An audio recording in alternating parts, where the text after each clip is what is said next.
Sayyidina Umar itu masuk Islam tuh gara-gara dengar adiknya baca Toha, ma anzalna alikal qur'ana litashqa illa tadhkiratal liman yakhsha tanzilam mimman khalaqal arda was samawati ula ar-rahmanu alal arsis tawa. Itu dia ma huwa bikalamil basar, tidak mungkin seperti ini karangan manusia, itu tidak mungkin.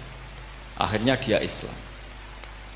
Banyak orang Islam karena diperdengarkan Quran, karena memang notnya sudah unik, makna kualitasnya juga sudah unik, semuanya itu unik, indah. Sampai sekarang pun orang kafir itu orang paling tahu Quran. Makanya Allah mensifati orang kafir itu hasadam min indi anfusihim min ba'di ma tabayyana lahumul haq.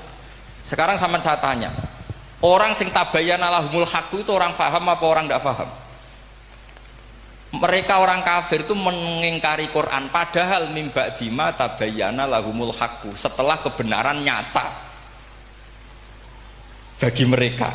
Nyata bagi mereka artinya orang kafir paham atau tidak paham? Paham. Cuma mereka punya penyakit hasadam min indi anfusihim. Mereka juga kalau ada ayat tentang ahkam yang memberatkan, mereka bilang i'ti bi Qur'anin ghairi hada au baddilah.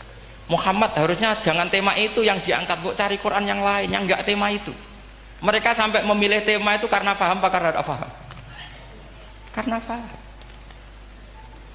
Makanya di makalah saya pastikan ngaji tafsir itu gampang, karena orang kafir pun bisa. Kalau kasus Ahok itu bukan paham itu melintir, beda. Paham sama melintir itu beda. Itu diterjemah kemenang itu jangan mengangkat kawan orang Islam, bukan mengangkat pemimpin. Ya kayaknya kalau ngangkat teman saja tidak boleh, apalagi ngangkat pemimpin. Fatal mana berteman sama orang salah sama ngangkat.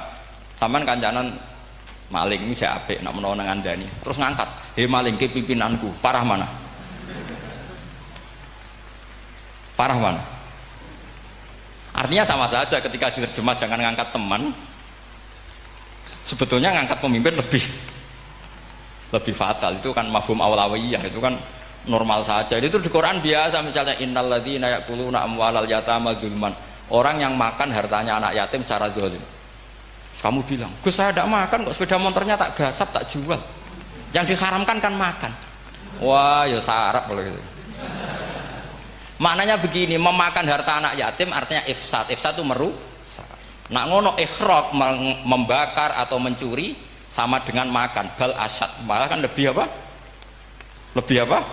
Dasar. Jadi yakuluna di situ tuh ba'dul amsilah, sebagian contoh min wujuhil ifsad atau min wujuhil ihlak. Jangan kok karena ayatnya makan, oh yang haram tuh makan, kalau nyuri gak apa-apa. Waya fatal. Itu kan sama dengan santri geblek dikandani kiai ini, "Cung, kowe mbek bojomu jogeman naboi." Suatu saat istrinya lapor lagi, "Pak Yai sekarang ndak naboi tapi nyadui." Karena naboi itu pakai tangan. Pertama dilaporkan kiainya, "Pak Yai, suami saya itu sering memukulin saya pakai tangan gini. Cung jogeman naboi bojomu." "Nggih Pak Yai, siap." Suatu saat istrinya lapor, "Pak, tetap benjut, kenapa? Kulo nak niki disadui." Mergo pikirane sing haram nabok, nak nyaduk halal. Wah, itu kan ngajak goblok bareng. Nah, masalahnya di usul fikih kasusnya seperti itu. Makanya saya ini kadang ya maliki sekali. Kadang saya itu maliki sekali. Kadang ya. Misalnya begini, saya beri contoh. Ini yang kisah nyata ya. Ada seorang Arabi datang ke Rasulullah. Ya, tadi kan teman-teman minta juga ilmu hadis ya. Ini satu paket saja. Itu tadi nanti kalau sampean kasih lalim itu sudah ada urusan saya tadi. Nunggu orang mati banyak tadi. Kalau nggak usah nunggu orang mati, sarannya tadi apal tadi. Ya Rasulullah, ahlak tuh. Saya ini orang yang rusak. Wama ahlakaka. Lalu yang bikin rusak kamu apa? Qol waqatu imroati fi nahari Ramadan. Saya menjima istri saya ketika masih siang. Fi nahari Ramadan, siang Ramadan. Walhasil Nabi tidak menyuruh hanya kodok, tapi menyuruh kafaroh. Kafarohnya itu merdekakan budak atau memberi makan 60 orang miskin atau puasa berapa? Puasa 60 hari.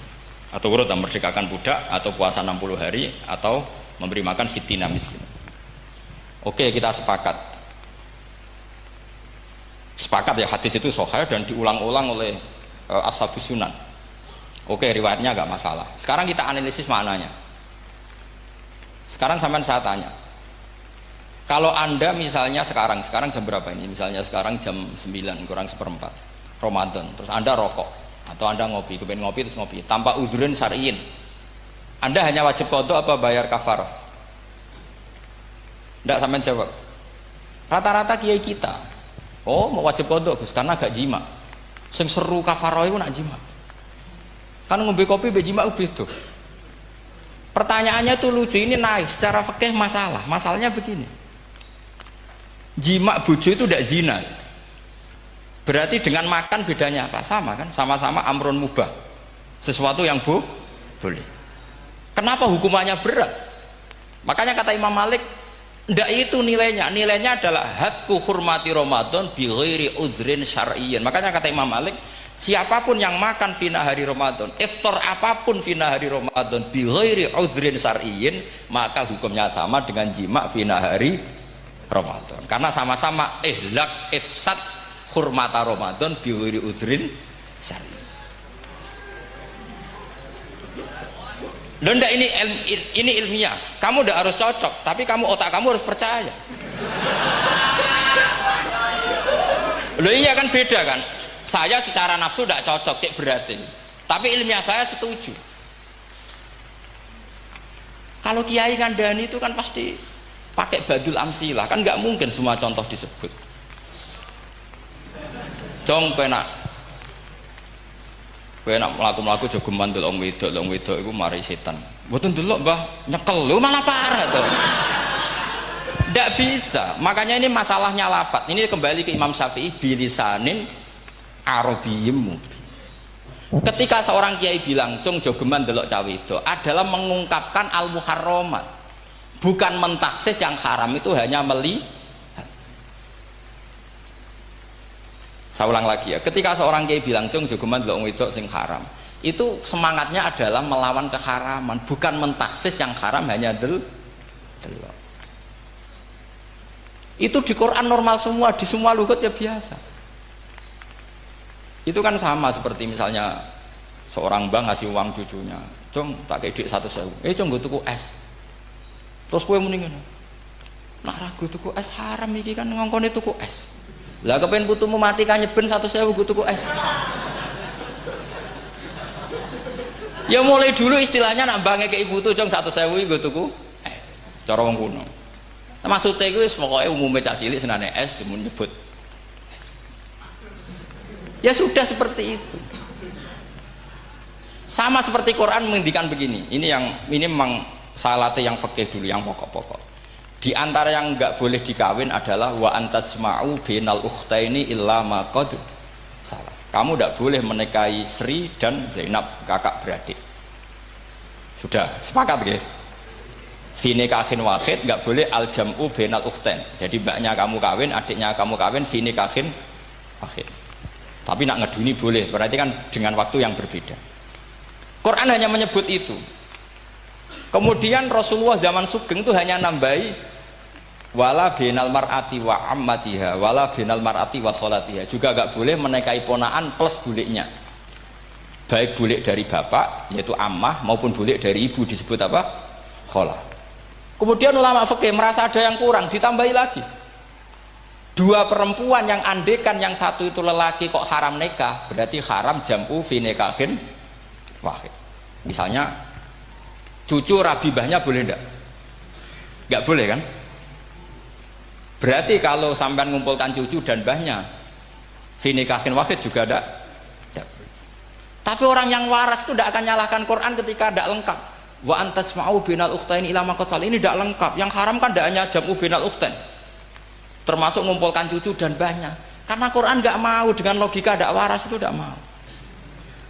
Taruh saja orang itu rata-rata mbahnya kan umur 70 tahun, cucunya umur 17 tahun. Makanya Quran hanya bakas wa antasma'u final ukhtain, karena yang mungkin masih menggugah selera itu dua. Tapi kalau cucu sama mbahnya itu, kalau ada yang masih selera kan ya sarap itu. Tapi fikih sebagai kaidah tetap menerangkan termasuk yang haram jam'u adalah bainal mar'ati wajad dati. Paham juga maksudnya? Artinya ketika menyebut itu tidak jaminan merangkum semua hukum, tapi ba'dul amsilah. fa innal akila yaktafiya bi isyaratil ba'di, karena orang kalau punya akal